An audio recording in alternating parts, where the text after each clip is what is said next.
കൊല്ലത്ത് അധ്യാപികയുടെ മർദ്ദനത്തിൽ 5ാം ക്ലാസ്സുകാരന്റെ കൈ ഒടിഞ്ഞു. വാളത്തുങ്കൽ ഹയർ സെക്കൻഡറി സ്കൂളിൽ വ്യാഴാഴ്ചയാണ് സംഭവം.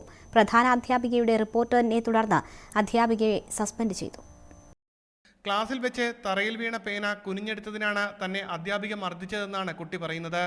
അധ്യാപിക കൈപിടിച്ച് തിരിക്കുകയും ചവിട്ടുകയും ചെയ്തതായി കുട്ടി പറഞ്ഞു. വാളത്തുങ്കൽ ഹയർ സെക്കൻഡറി സ്കൂളിൽ ഇക്കഴിഞ്ഞ വ്യാഴാഴ്ചയാണ് സംഭവം. വിഷയം പുറത്തു പറയരുതെന്ന് സ്കൂൾ അധികൃതർ പറഞ്ഞതായും രക്ഷിതാക്കൾ പറഞ്ഞു. സ്കൂളിലെ കായിക അധ്യാപികയായ ഷീജയാണ് കുട്ടിയോട് ഈ ക്രൂരത കാണിച്ചത്. ഇവരെ സസ്പെൻഡ് ചെയ്തു. പ്രധാന അധ്യാപിക സംഭവത്തെക്കുറിച്ച് പറയുന്നത് ഇപ്രകാരമാണ്. അവൻ്റെ കൈ പിടിച്ച് തിരിച്ചു വേദന കൊണ്ട് പൊളഞ്ഞു അങ്ങനെ ഓടിയാണ്. ഇനി വന്നപ്പോഴത്തേക്ക് കൈ ഇങ്ങനെ നോക്കി 2-3 സാറും അതിന് വേണമെന്ന തടവി നോക്കി, എന്തെങ്കിലും വല്ല പ്രശ്നം ഉണ്ടോ ഇല്ലേ എന്നൊക്കെ നോക്കി തടവിയൊക്കെ നോക്കിയിട്ട് ഹോസ്പിറ്റലിൽ കൊണ്ടുപോകണോ അതോ രക്ഷകർത്താവിനെ അറിയിക്കുക. രക്ഷകർത്താവിനെ അറിയിപ്പിച്ചിട്ട് ഹോസ്പിറ്റലിൽ കൊണ്ടുപോകുന്നതല്ലേ നല്ലതെന്നുള്ളത് വെച്ച് ഉടനെ രക്ഷകർത്താവിനെ അറിയിപ്പിച്ചു.